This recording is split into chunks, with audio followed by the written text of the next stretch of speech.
Magandang umaga sa atin lahat. Babiyahe naman tayo ngayong araw na to. Siyempre pupuntahan natin yung first house ng amo ko kasi bakit kami pabalik-balik doon dahil mayroon sirang party ng bahay dahil walang nakatira doon kaya inaayos lang. Kaya ayun, habang hindi pa natatapos yung pagpapagawa ay doon muna tayo magbiyahe-biyahe muna tayo pagkahatid ng estudyante dito sa KK ay babiyahe tayo ng malayo doon sa first house nga ng amo ko kaya ayun medyo lang alternate, hindi naman araw-araw, alternate yung pagka-recover mo pa lang ng lakas mo dahil pagka galing mo sa biyahe ay magluluto naman tayo dito sa second house kasi may estudyante na darating nakakain. Yes, oo, kaya ayan, medyo lubat-lubat ngayon yung ating yung ating katawan katawang laman dahil nga mag-iisang buwan na yung inaasikaso yung bahay na first house na yun. Biro mo ang kitid pa ng kalsada no? Bako-bako pa yung papuntahan doon. Hindi naman bako-bako. Ay oo nga, bako-bako, tama. Malaki ang maraming butas, oo, tapos medyo maraming parang bend yung hindi siya diretso yung kalsada. Oo. Pero buti na lang ay malinaw ang panahon. Pagka medyo maulan ay hindi talaga ako mapikit-pikit dahil nakakatakot dahil daanan nga pala ito ng mga malalaking truck dahil pagka mayroong kahoy, marami kasi silang kahoy dito, maraming logging dito pero hindi illegal logging yun may mga lisensya yun. Yeah. Ayun, habang nasa biyahe ay dilat talaga yung mata ko. Oo. Takot kaya ako pagka ganitong pagka maliit lang yung kalsada. Halos magdikitan lang yung magkasalubong. Oo, hindi ka mukha dito sa sa syudad malaki ang kalsada nila. Yan, dyan medyo nauhaw yung amo ko at bibili kami ng tawag dito ng buko o libre na dito hiwa, kukunin lang yung sabaw. Kaya yun na lang natin yun, take out na lang para hindi na tayo bumaba ng kalsada, tuloy pa yung biyahe natin dahil i-check upin natin kung ano ba yung kulang na materyales. Yeah, yun. Haba ng biyahe, tapos balikan pa pagdating sa bahay sa second house ay magluluto tayo kaya lobat na lobat.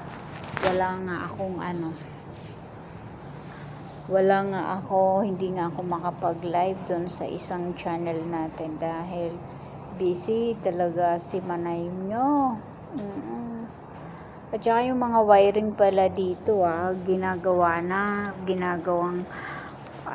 naghuhukay sila doon sa lupa kasi doon ilalagay ang mga wiring dito ng kuryente parang sa US yata. Oo, 'di ba? Walang mga wiring kapag ka nagda-drive. Tingnan mo yung mga nag-upload ng mga may parting wala talagang wiring. Kasi nandun na sa ilalim. Oo, naghuhukay sila. Tapos may mga malalaking PVC. At yan, syempre, dito na tayo talagang sa Makitid. Makitid na nga, marami pang butas ang kalsada. Oo, maraming butas. Kaya pagka hindi tinitigan talaga, ay shoot din yung gulong. Dug, shoot din. Oo, buti pa yung sa papuntang Bicol, ang ganda-ganda na ng ating kalsada dyan. Super super maganda na yung kalsada ayan papuntang first house ay bako-bako, liko-liko na nga, bako-bako pa. Kaya pag na-shoot yung gulong ay akala mo tumalon yung sasakyan. Pero wag ka, na-shoot lang naman sa butas kasi nga kakaiwas-iwas mo dito sa kalsada masushoot ka talaga minsan. Syempre pihitin natin yung camera, baka sabihin kinopya natin yung video, actual video ni AJ in Malaysia yan. Syempre sa init, pati parang pakiramdam ko ay ulo ko ay mainit, kaya magtalokbong ako kasi bababa tayo ng hardware, bibili ng materyales. Syempre pag bumabaya lock na agad yung sasakyan, hindi ka na makapagsombrero dyan, kaya magtalokbong na lang ako. Pero magtakip pa ako ng aking mga braso dahil ang lamig, pag lumabas naman init, kaya ayun, buti na lang hindi tayo nalulubat yung pakiramdam natin. Wag naman sana nalubat lang, para pakiramdam ko yung kamay ko walang lakas. Syempre pagkagaling ng biyahe, tapos pagdating dito maghiwa-hiwa ka ng mga gulay, sabay na sa mga aso, ano ba yan?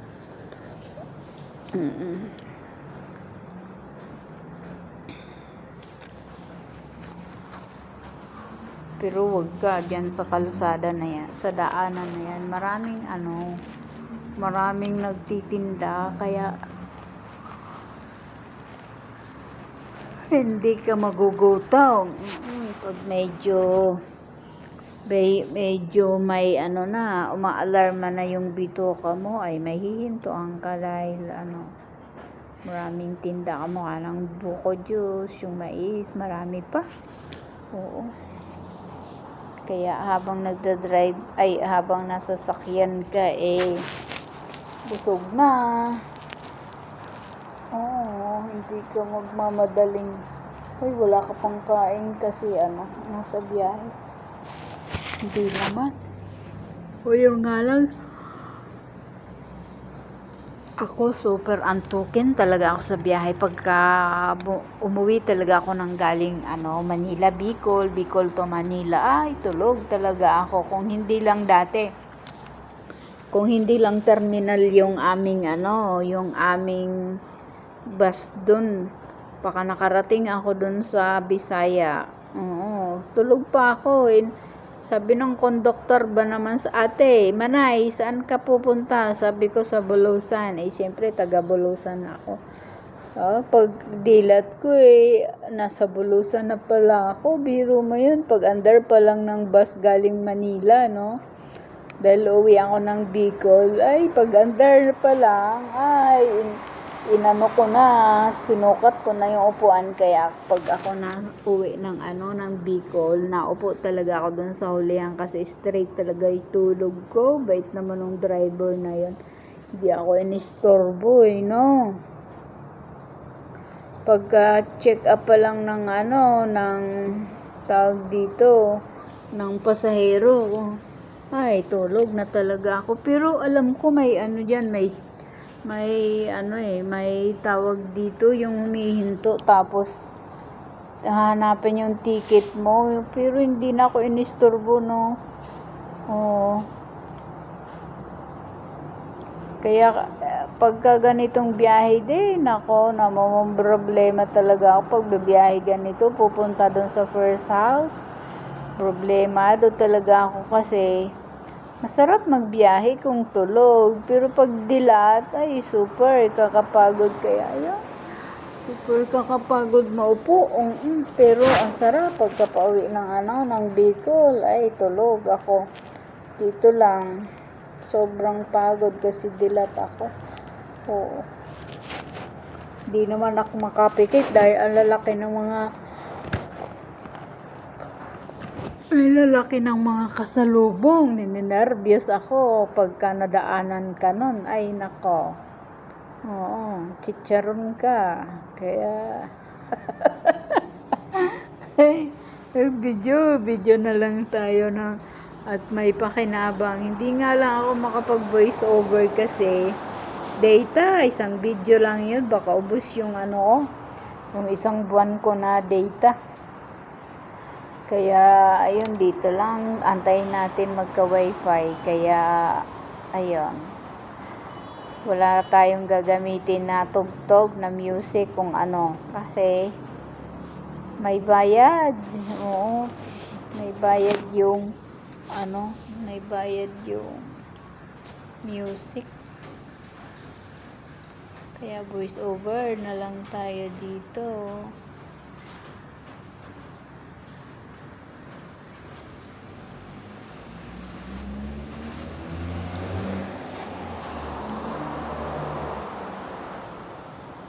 Yan, pihitin natin yung ating camera.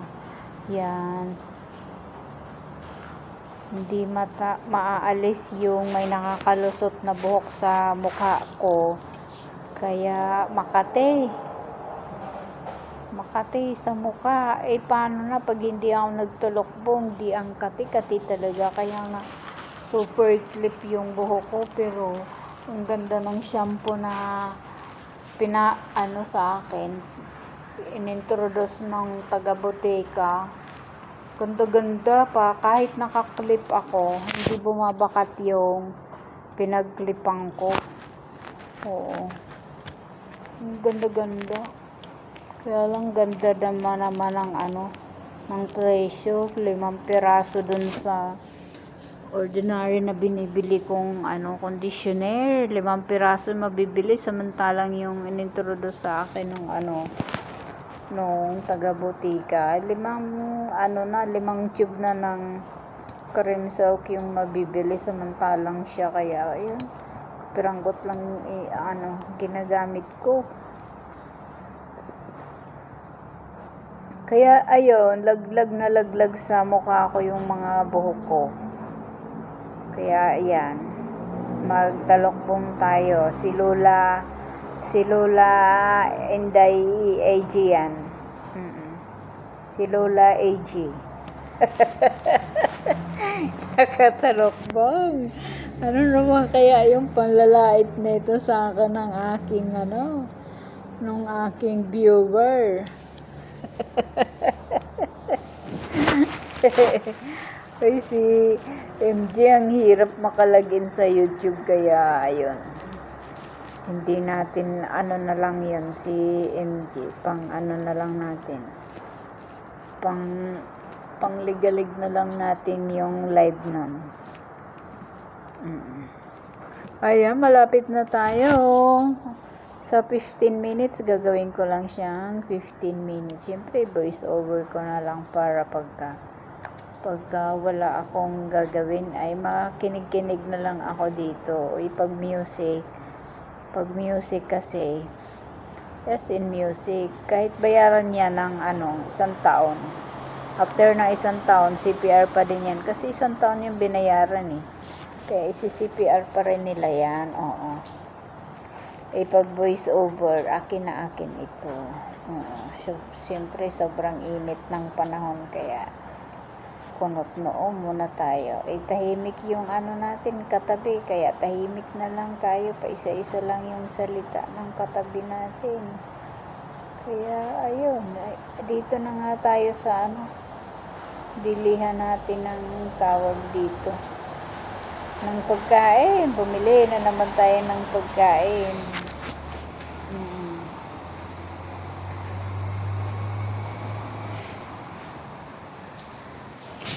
Sarap kaya kumain pag umaandar yung sasakyan. Kaya lang, pagka kumain ka ay super kakaantok talaga. Bakit kasi ako pagka nakakatapos ko lang kain, antok na ako. Kaya kahit dito sa bahay nila, pagkatapos kong Pagkatapos nilang kumain, maghugas muna ako bago ako kumain kasi antukin man ako. Isang pinggan ko na lang, iloblog ko na lang yan dyan sa